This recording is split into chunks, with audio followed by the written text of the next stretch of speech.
Media మిత్రులకు నమస్కారం. ఈరోజు మిత్రుడు కేవీ రెడ్డి గారిని అప్రజాస్వామికంగా ఒక మనందరం కూడా భారతదేశంలో రాసుకున్నటువంటి ఇండియన్ కాన్స్టిట్యూషన్ని కనీసం పాటించకుండా ఒక ప్రాథమిక హక్కు అంటే ఒక వ్యక్తి తన యొక్క అభిప్రాయాన్ని తెలియజేయడం అనేది ఒక భావ ప్రకటన స్వేచ్ఛ, అది ప్రాథమిక హక్కు.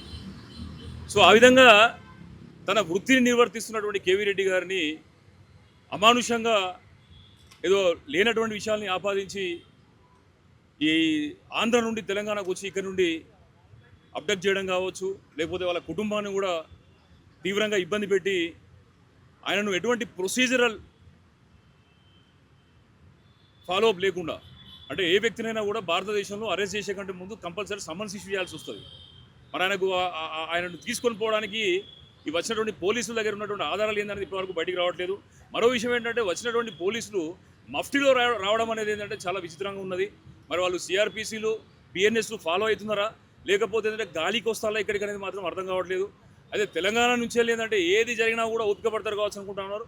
ఇప్పుడు మీడియా మిత్రులందరి ముందు కూడా ఈ కేవీఆర్ గారిని ఏదైతే అప్రజాస్వామికంగా అరెస్ట్ చేసిందో దాన్ని తీవ్రంగా ఖండిస్తూ మా బీసీ రాజ్యాధికార సమితి తరఫున జర్నలిస్ట్ సోదరులందరికీ, అదే రకంగా కేవీ రెడ్డి గారికి వారి కుటుంబానికి సంపూర్ణమైనటువంటి మద్దతును ప్రకటించడానికి వచ్చినాం. దీంతోపాటు ఒక విషయాన్ని మీకు మీడియా మిత్రులకు తెలియజేస్తా.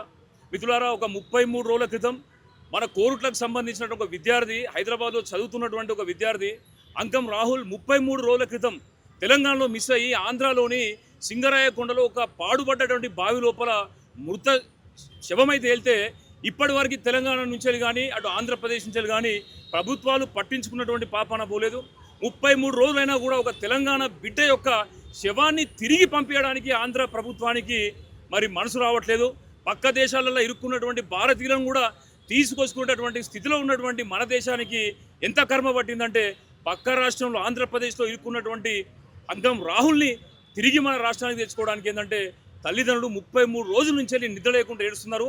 వాళ్ళు ఏడ్చి వాళ్ళ కళ్ళల్లో నీళ్లు కూడా లేకుండా ఒక పరిస్థితి తయారైంది. మరి ఇటువంటి విషయాల మీద అంటే మీ రాష్ట్రంలో క్రైమ్ జరిగితే వాటి మీద మీరు ప్రాపర్గా స్పందించాల్సి ఉండే, వాటి మీద మీరు చర్యలు తీసుకోవాల్సి ఉండే.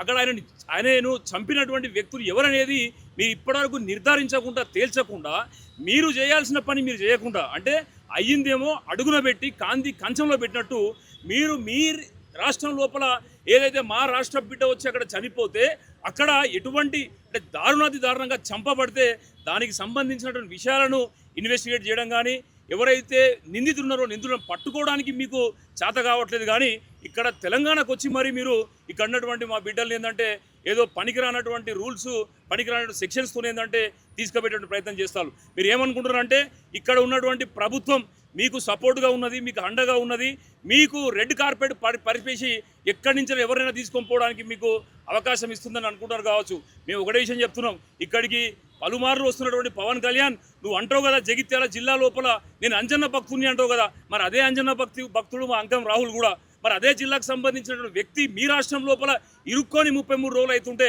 కనీసానికి ఆయన గురించి కనీసం మాట్లాడినటువంటి నువ్వు, కనీస బాధ్యత, ఒక మానవత్వం లేనటువంటి నువ్వు ఏ విధంగా తెలంగాణకు వచ్చి రాజకీయాలు చేస్తావు? తెలంగాణ నీ జాగిరి అంటున్నావు కదా, మరి తెలంగాణ నీ జాగిరి ఏది ఉంటే ఆంధ్రప్రదేశ్ మా జాగిరి కాదా? మరి ఆంధ్రప్రదేశ్లో మా బిడ్డ కూడా తెచ్చుకోవడానికి మాకు అర్హత లేదా, బాధ్యత లేదా, నీకు కనీస ధర్మం లేదా? ఏ విధంగా రాజకీయాలు చేద్దాం అనుకుంటారు? అంటే తెలంగాణకు వచ్చి ఏం మాట్లాడినా నడుస్తుంది అనుకుంటున్నావా?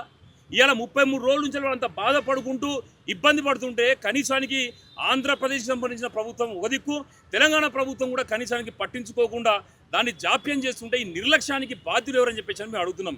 విద్యా వ్యవస్థ, హోం రక్షణ వ్యవస్థ రెండు కూడా ఎవరి దగ్గర ఉన్నాయి? ముఖ్యమంత్రి ముడి కింద ఉన్నాయి. మరి ఇలా అంకం రాహుల్ మృతికి ముఖ్యమంత్రి బాధ్యుడు కాదా? ముఖ్యమంత్రికి బాధ్యత లేదా? అక్కడ విద్యాశాఖ లోపల ఏం జరుగుతుంది? ఒక కాలేజ్, ఒక స్టూడెంట్ డబ్బులు కట్టేటప్పుడు మాత్రమే తల్లిదండ్రులు గుర్తుకొస్తారు, కానీ ఉన్నాడా విద్యార్థి లేకపోతే చచ్చిపోయిందా అనేటటువంటి విషయాల వల్ల గుర్తుకు రావా? యాజమాన్యం అంటే ఇది కామన్ విషయం అట. మేమేమంటున్నాం అంటే ఇక్కడ జరుగుతున్నటువంటి సందర్భాన్ని బట్టి చెప్తున్నాం. ఇవాళ మా తెలంగాణ మీద మీరు చూపిస్తున్నటువంటి వివక్ష, దుర్మార్గం తప్పకుండా మేము ఒకటే విషయం చెప్తున్నాం. ఇక్కడ ఎవరైనా భారతీయులే, ఇక్కడ మీరు లీగల్గా కనుక ఏదైనా చెప్పదలుచుకుంటే ఏంటంటే మీరు కోర్టు ద్వారా ప్రొసీజర్ రావాలి. దొంగతనంగా రాత్రిపూట ఇది హైదరాబాద్కి రావడం, ఇక్కడ ఉన్నటువంటి మా వ్యక్తులను తీసుకొని పోవడం, మా వ్యక్తులు ఆంధ్రప్రదేశ్లో ఇరుక్కుంటే మీరు పట్టించుకోకపోవడం మాత్రం చాలా దారుణం. ఇది మంచి పద్ధతి కాదు, మంచి సంస్కారం కాదు. మేము గౌరవిస్తాం, తెలంగాణ వాళ్ళు ఎవరైనా గౌరవిస్తాం. ఆ ఆత్మగౌరవంతో బతికేటటువంటి జాతి ఇది. కాబట్టి ఇప్పటికైనా కూడా పిచ్చి పిచ్చి నగరాలు చేయకుండా జాగ్రత్తగా పద్ధతిగా మెలితే మంచిది. లేకపోతే అందరికీ ఒకటే రాజ్యాంగం ఉన్నది. సందర్భం వచ్చినట్టు మాత్రం తప్పకుండా దాని యొక్క ఇది రిటర్న్ గిఫ్ట్ ఉంటుంది. అదే రకంగా తెలంగాణ ప్రభుత్వం కూడా నిమ్మకు నీరెత్తినట్టు సంబంధం లేదన్నట్టు ఉంటే సరిపోదు.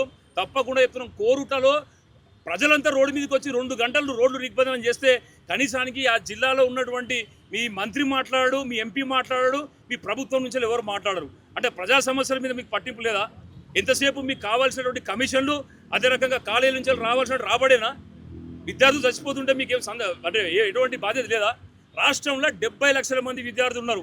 70 లక్షల మంది విద్యార్థులు కూడా పట్టించుకోకుండా చేస్తున్నారు. రెండోది, తప్పకుండా కేవీ రెడ్డి గారిని మీరు ఏదైతే మీరు ఇక్కడి నుంచి తీసుకెళ్ళినటువంటి సందర్భంలో మీరు సమన్లు ఇవ్వలేదు ఫస్ట్.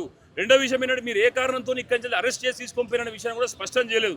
కాబట్టి ఏమంటారు అంటే తప్పకుండా ఇక్కడ ఉన్నటువంటి జర్నలిస్ట్ సోదరులందరూ కూడా తప్పకుండా ఒక కమిటీగా వెళ్ళి ఆంధ్రప్రదేశ్లో ఉన్నటువంటి అక్కడ వాళ్ళ సచివాలయాన్ని కానీ వాళ్ళ సెక్రటేరియట్ని కూడా మనం దిగ్బంధం చేసేటటువంటి విధంగా చేస్తే కానీ వాళ్ళకు భయం భక్తి అనేది రాదు.